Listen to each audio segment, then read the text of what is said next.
Hello, my name is Elizabeth Armenti, and welcome to my women's education um, my women's education project. I focused on women's education around the world, and I kind of talked about the issues that women face when it comes to getting education around the world. So, why women's education is a problem? In our current world, there are problems when it comes to women being educated. Around 132 million girls are out of school. According to UNICEF, around 34.3 million girls are out of primary school, 30 million out of lower secondary school, and 67.4 million of upper secondary school. Even though it's hard to believe, only 66% of countries have achieved gender parity in primary education, which means 34% of countries have not yet achieved this. Again, according to UNICEF, at the secondary level, the gap widens. 45% of countries have achieved gender parity in lower secondary education, and 25% in upper secondary education. So, why women should be educated? Women's education is not only important to women, but is extremely important and vital to everyone. One of the biggest things women education does everywhere is help lift people out of poverty. When women become educated, they can get a job. When women work, they make money and strengthen the economy. As a result, communities where women work are more likely to have better economies, which causes a chain reaction to better things. Better economies allow better goods, services, health, life experiences, education, and comforts. When women become educated, there is a rise in healthier families. Women who are educated often have fewer children that they can provide for. Educated women are more likely to plan to have children they can afford and take care of. Beyond women's education helping the community, it also massively helps women themselves. When women become educated, they are less likely to get an STD, which causes STD rates to drop for everyone. When women become educated, they are more able to leave abusive situations, not marry young, be self sufficient, and have productive lives. According to Caller Times, in general, when we invest in girls' secondary education, the lifetime earnings of girls dramatically increases. National growth rate rises, child marriage rates decline, child mortality rates fall, maternal mortality rates fall, and child stunting drops. Women's education has many social benefits. When women and boys have equal education, it helps the formation of important skills like independence, critical thinking, and communication for both genders. Women's education can allow women to have the same opportunities as men. When women and men have the same opportunities, gender stereotypes start to break down. When gender stereotypes start to break down, it is beneficial for everyone. It is beneficial for boys to be able to do things that might be stereotypically feminine, and it's beneficial for girls to do things that are stereotypically masculine. It allows everyone to be able to be themselves and to live the lives they want. So, I wanted to list some of the amazing things that women have done to contribute to society. For the sake of everyone in the world, women need to be educated. There are many examples of incredible women who have done incredible things, and a few examples include Marie Curie. Along with her husband, she discovered radioactivity. The discovery of two chemical elements, polonium and radium, happened due to her work. Radiotherapy is now used to treat illnesses. Her work has helped invent X-rays, which we now use today. Rosa Parks. Rosa Parks was hugely important in the civil rights movement. She refused to give up her seat for a white person, which launched blacks to boycott the bus. Because of her help and others like her in the civil rights movement, people of color are now more capable of being able to achieve and contribute incredible things to our society. Ada Lovelace. Ada was an amazing mathematician and is considered the first computer programmer. Technology is extremely important today, and Ada was extremely important in that process.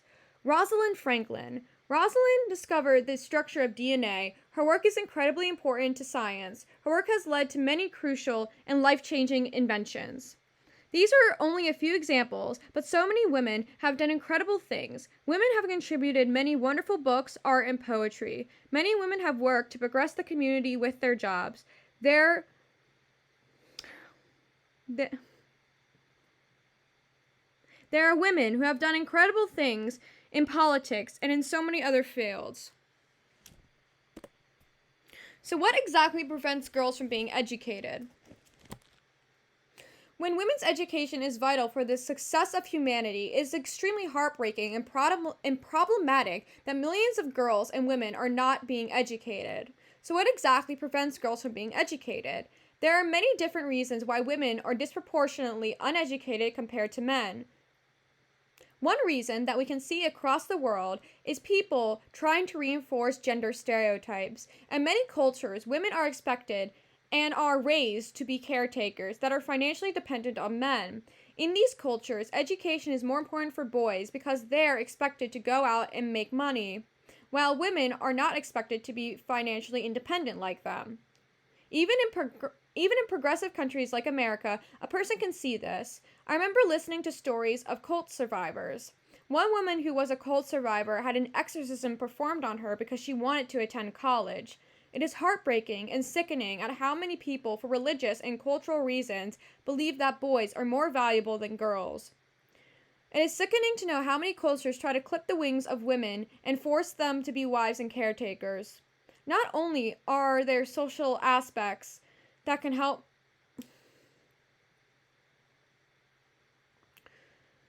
Not only are there social aspects that can keep women from being educated, but there can also be laws that clip their wings. Laws that permit child marriage and discriminations in schools, such as not letting pregnant women attend, contribute to the problem. In some of these cultures, once a woman becomes pregnant, they are no longer considered a child and are denied access to education. This is problematic because it shows how some cultures do not value women beyond the roles of mothers. The youngest girl to ever give birth was Lina Medina and became pregnant at 5 years old in 1937. Obviously, this is a rare case, but the point is that the premise of a girl no longer being a child when she becomes pregnant is stupid. A girl can be a child and become pregnant, and it shouldn't even matter if a girl is a child or not. If a girl is 30, she should still have access to education. Age should not diminish our value. Girls may not want to go to school for some cultural influence. 4. Some cultures influence girls to not go.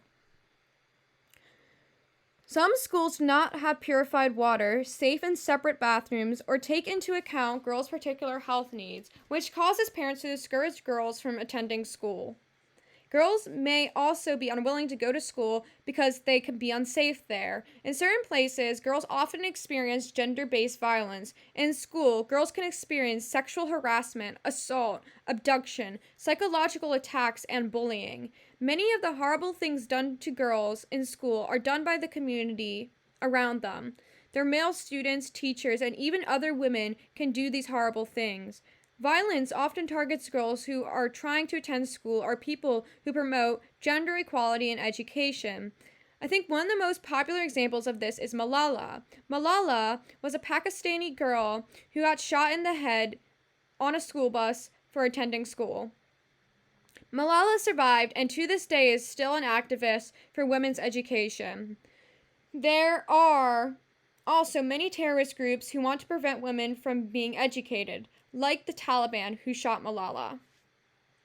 Girls who live in bad situations are often more likely not to attend school. Some families can't afford school expenses, such as lunch, uniforms, and textbooks, which can cause a girl to perform poorly in school. Parents often use their resources to allow their sons to get educated so they can get a career.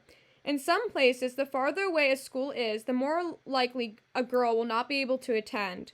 In times of conflict, women are more likely to drop out of school. Sometimes women need to drop out of school to help their parents with seasonal work.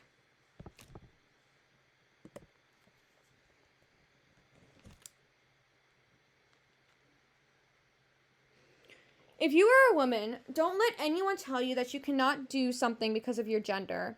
Don't let anyone prevent you from pursuing a career like engineering or the army, which is something stereotypically masculine.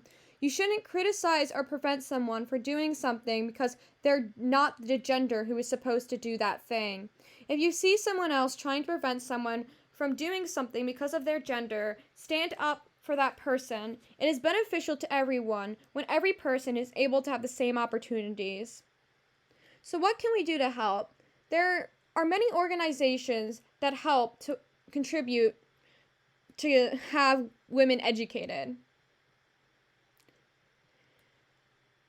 AntiaB.org, Campaign for Females Education, American Association of University Women, and Friendship Bridge.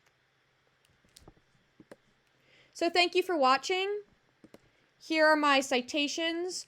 I will put my citations in MLA format and send that to you on a separate Google Doc. Thank you so much.